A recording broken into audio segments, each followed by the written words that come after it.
By the beginning of 1945, the world had changed beyond recognition. 6 years of war had turned Europe into a graveyard. Cities that once stood proud, Warsaw, Stalingrad, Dresden, were nothing but ashes and ghosts. Millions were dead, millions more displaced. And yet, even in the face of destruction, the Nazi Empire clung to the illusion of victory. Adolf Hitler, isolated in his underground bunker in Berlin, still believed in miracles. He spoke of secret weapons, of armies that no longer existed, and of divisions that had been reduced to rubble. His generals knew the truth. The Third Reich was collapsing, but none dared to tell him directly. The once glorious Nazi war machine had been reduced to chaos. The Luftwaffe, once the terror of the skies, was now almost non-existent. German soldiers, outnumbered and starving, fought with what little ammunition they had left. The Eastern Front was collapsing under the weight of the Red Army, and in the West, the Allies had crossed the Rhine. There was nowhere left to run. Berlin, the capital of the Reich, became the final battlefield. What had been the symbol of Nazi power was now a city of fear. The sound of artillery echoed day and night. Buildings crumbled, fires raged, and civilians lived in cellars, surviving on little more than hope.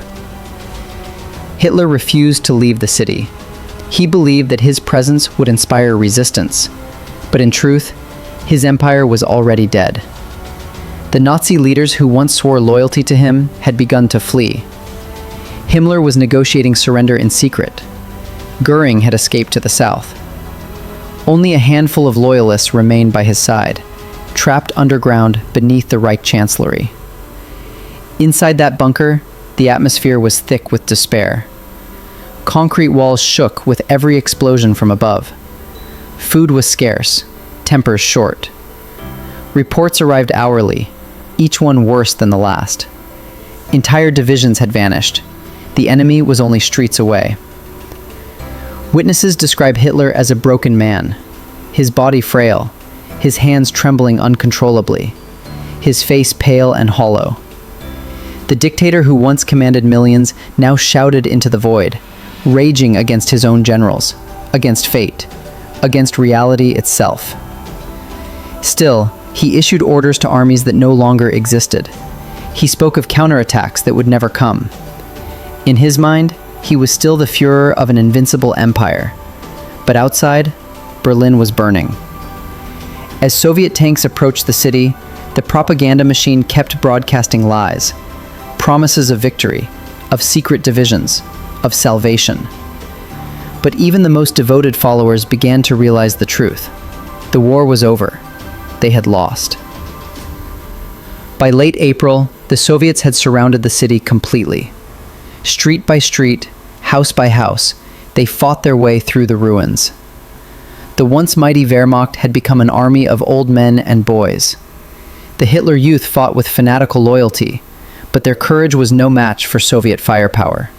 The end was inevitable. Inside the bunker, Hitler's inner circle grew smaller every day. Joseph Goebbels, his propaganda minister, remained with his wife and children.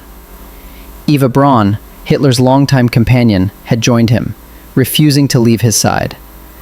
They dined together in the evenings, sometimes listening to music, pretending the world above still existed. But they all knew what was coming.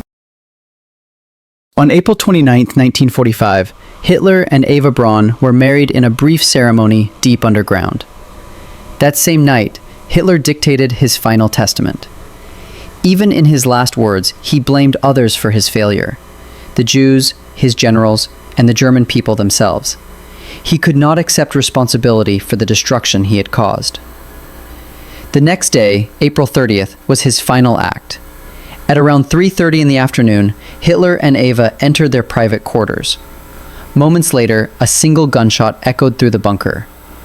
When aides entered, they found Hitler dead, a pistol in his hand, Eva beside him. Their bodies were carried to the garden above, doused in gasoline, and burned as Soviet artillery pounded the city. The empire that had terrorized the world for 12 years had finally consumed itself.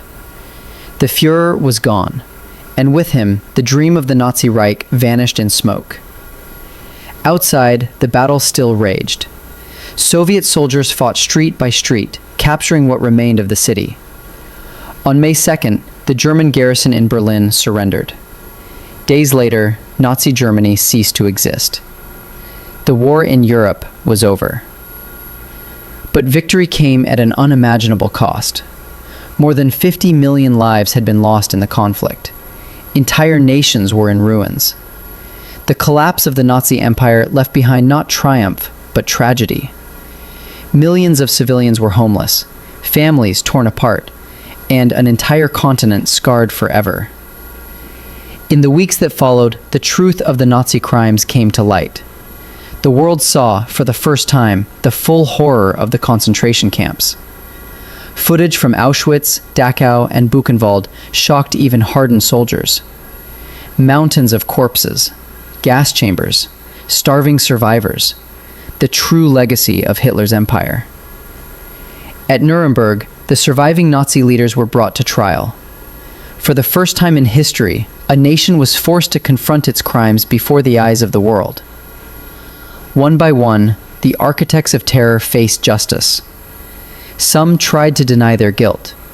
Others, like Göring, took their own lives before the sentence could be carried out.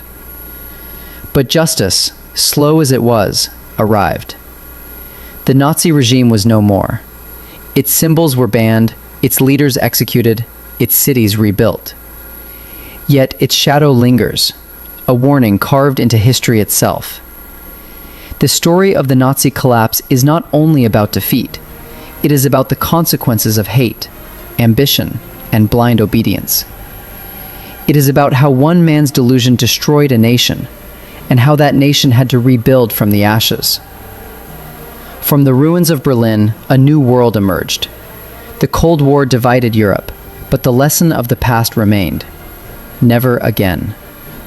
Never again would the world allow such darkness to rise unchecked. The fall of the Nazi Empire was not just the end of a war. It was the end of an era. The end of an illusion built on lies and violence. And from those ruins, humanity learned, painfully but permanently, the price of power without conscience. The Third Reich promised 1,000 years of dominance. It lasted 12.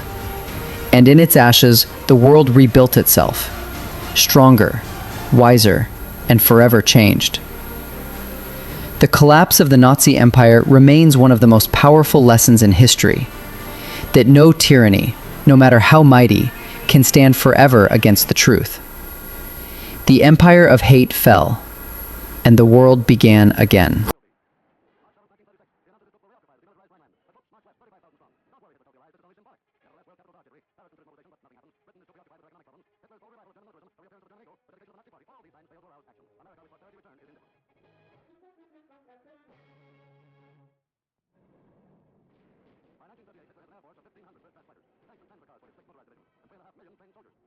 March 11, 1938, the Third Reich move across traditional German borders. He invades Austria.